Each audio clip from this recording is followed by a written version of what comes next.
What's up, Canuck Nation? Welcome back to the Line Change, a Vancouver Canucks podcast. I know it's been a hot minute. As mentioned, we're talking Brock Boeser in this video and his future with the Vancouver Canucks. And we're begging the question, is it finally time for the Canucks to move on from Brock Boeser? The Brock market has hit historic lows. We're not just talking about a bad slump. We're talking about a franchise-altering contract that looks more like a trap with every passing game. Brock Boeser was supposed to be a cornerstone of this core, but with just 12 goals heading into the break and a massive $7.25 million cap hit locked in until 2032, the Canucks are literally stuck between a Brock and a hard place. Is he actually untradeable, or is there a team out there that is desperate enough to take the bait? Today, we're breaking down the brutal reality of the Brock Boeser dilemma, comparing his value to Connor Garland, and asking the question management is terrified to answer. Is it time to pay someone just to take him? Let's look at the numbers because they are staggering. This career worst production comes in year one of that $7.25 million AAV extension. When he signed it, he looked like a fair, or rather when it was signed, it looked like a fair bet. Factor in NHL inflation, and it was essentially a non-raise. But you expect a 28-year-old to maintain his traditional numbers. Instead, Brock Boeser's production has literally fallen off a cliff. He's only had 3 goals in his last 19 games, a stretch from the end of the year until now, a stat that would make any GM sweat. Imagine you're another GM. Would you be comfortable having a $7.25 million player on your books until 2032 for a winger? And a winger who might have lost his scoring touch? We're talking about committing to him from age 28 right through to 35. That is a massive ask, and that's why the quote-unquote negative value crowd is getting louder. I've seen comments on the channel suggesting management was a poor judge of talent for even signing this deal. Some of you have even been more direct, calling for him to be benched just to spark some change, especially around the time that we saw Jake DeBrusk be a healthy scratch, and when Brock was mired in that long goalless drought from November until January. I even said that they should, they're willing to bench Jake DeBrusk, they should be willing to bench Brock Boeser. This is where the logic starts to break down. Why is Connor Garland considered so movable, while Boeser is treated like a toxic asset? Garland is a year older, his extension runs just as long, and his production has also essentially cratered. He literally had no points in the month of January. Yet there are reports the Canucks could get a first-round pick for Connor Garland, but would have to pay to move Brock Boeser out. Something just isn't adding up. Boeser is younger. He has a career point per game of 0.76 compared to Garland's 0.60. And most importantly, Boeser is a proven playoff performer with 11 goals in 29 games. Garland only has 7 points in 21 games. If you're a contending team, who do you actually want? The $1.25 million salary gap between them is roughly the price of a league minimum depth player. Is that really enough to swing the value from a first round pick to a quote-unquote negative? Many of you have pointed out that if we're serious about a rebuild, everyone over 25, including Boeser and even Elias Pettersson, should be on the block to maximize assets. Despite the gloom in Vancouver, the league-wide context matters. Goal scoring is still at a premium. 18 of the 31 other NHL teams have the current cap space to add Boeser's full hit right now. That number grows by the deadline. If a team traditionally struggles to land big UFAs, trading for a signed Boeser might be their best shot of adding top 6 talent. The catch, the no movement clause. Boeser holds all the cards. For the next 3 seasons, he only moves if he wants to, which likely takes any undesirable rebuild destinations essentially off the table.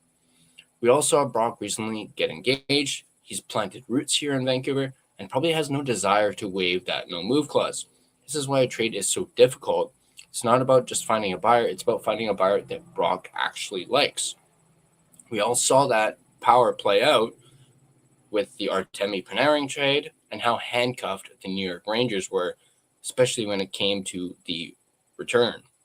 Should the Canucks trade him if they're serious about a 5 or 6 rebuild? The answer has to be yes.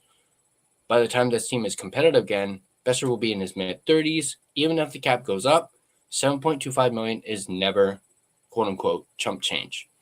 That's money needed for the next generation, the next Z Booyams of the world, the Tom Villanders of the world, and whoever we end up drafting this upcoming draft. If Patrick Allvin can get a 4th-round pick today, is it worth keeping and hoping Brock Boeser can revitalize his value next season, and perhaps that could climb to a 2nd-round pick? Or do you just, quote-unquote, get out now? And while a trade is even possible, some fans feel it's time to move on from the entire core to finally see the next chapter. Another big hurdle to go along with the no movement clause could be the retention hurdle. Moving a contract this size, it usually requires the Canucks to eat at least 50% of the contract. And as some of you have noted, that's a pill this management group just might not be able to swallow right now. We're still obviously, paying off OEL, and, you add on, retaining on Brock Boeser's contract. Again, that's $7.25 million that you're retaining 50% on. I don't think the Canucks could be able to pull that off, nor would they be even willing to probably even consider that. Could the Canucks trade Boeser? Yes. Should they? Safely, yes. But will they is the big question. Right now, the power is entirely in Brock Boeser's hands. If he wants to stay and prove this season was a fluke, he has every right to do so. But for a Canucks team desperate for a fresh start, being stuck between a Brock and a hard place is a very dangerous position to be in. What do you think, Canucks Nation? Is there any world where you keep Boeser, or are you driving him to the airport yourself? Let me know in the comments below. Don't forget to like and subscribe for more in-depth Canucks talk and analysis. I'd like to finish off this video by thanking my sponsors of this video. First up, Gassy Jack Art, maker of this amazing artwork you see behind me, and you guys can check them out yourselves at GassyJackArt.com.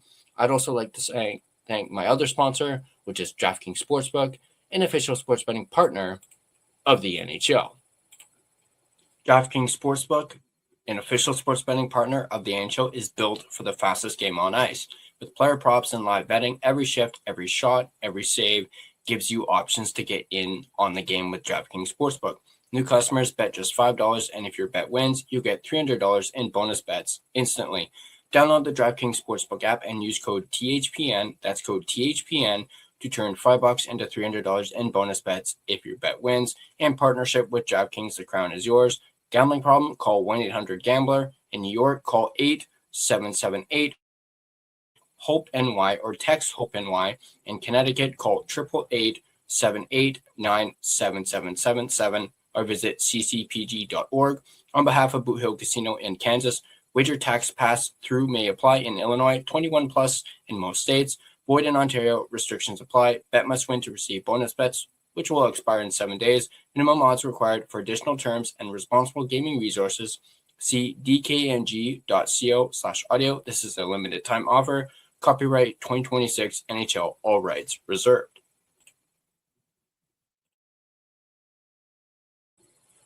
This video has been a presentation of both DraftKings Sportsbook as well as the Hockey Podcast Network. Be sure to check out the network for your favorite podcast covering your favorite team at thehockeypodcastnetwork.com, the home of hockey podcasts where it's every team, everywhere.